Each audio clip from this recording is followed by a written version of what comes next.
tip lang para sa mga naka-Venture 150 rin, kung gusto niyo maglagay ng domino switch. Ito kasi yung mga nilalagay sa sa side mirror.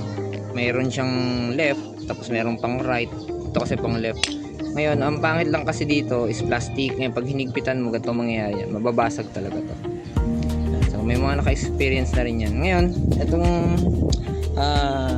tip ko, may nakita akong pwedeng paglagyan sa Venture natin. So, ito kasi hindi ko alam yung size ng thread. Ito yung typical na G's na bolt. Yan, tapos ganyan siya. Pero meron akong gantong bolt. Mas maganda siya kasi pag nilagay mo siya dito sa switch na yan, talagang may ipit niya yung switch. Tapos tinapyasan ko ng konti gamit lang yung blade cutter para mabawasan yung curve niya dito kasi babangga. So binalikan ko yung binili ko sa Shopee. Ito pala yung bolt na yon. Yan. So ang kinuha ko dyan is 8x20. Ngayon, palitan nyo na lang ng mas maiksi. Pili na lang kayo. Ilalagay ko na lang sa description yung link. So binawasan ko to kasi masyadong mahaba nung tinesting ko, masyado siyang mahaba. So pinutol ko lang siya ng grinder. Yan. Pero doon sa may shop na yon, pwede nyo naman piliin yung maiksi lang. Ito kasi binili ko to, plate holder pala tawag dito. Plate holder bolt. Binili ko to para doon sa top box ng cafe racer ko. Ayan, yung top box niya. Kasi walang bolt yan hindi, extra lang naman. Siguro, ewan ko, baka kulang lang talaga. Kaya bumili ako. Ayun, ito yung sinasabi ko. Pwedeng paglagyan. Itong part na to. Ayan. Saktong-sakto siya dyan. Ayan, Ayan.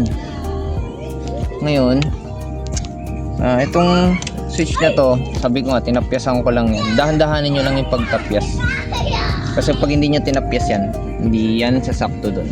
Babangga yan. So, ikabit ko muna kasi ang hirap maghawak Oh, ayan. Kahit may, diba? Kahit may crack yan dyan, ayos lang. Kasi ipit na ipit siya Gawa nung malaki yung ulo kasi nung bolt. Maganda siya tignan, tanggalin ko nga muna to. Wait lang. Di ba?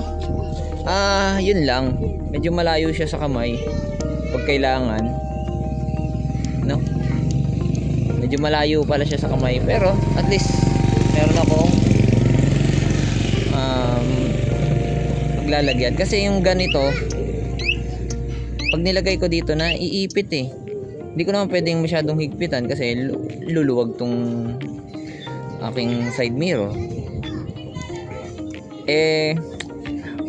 Pwede naman ako bumili ng ibang switch pero nanghihinayang ako kasi hindi ko pa talaga siya nagagamit para dun sa driving light ko.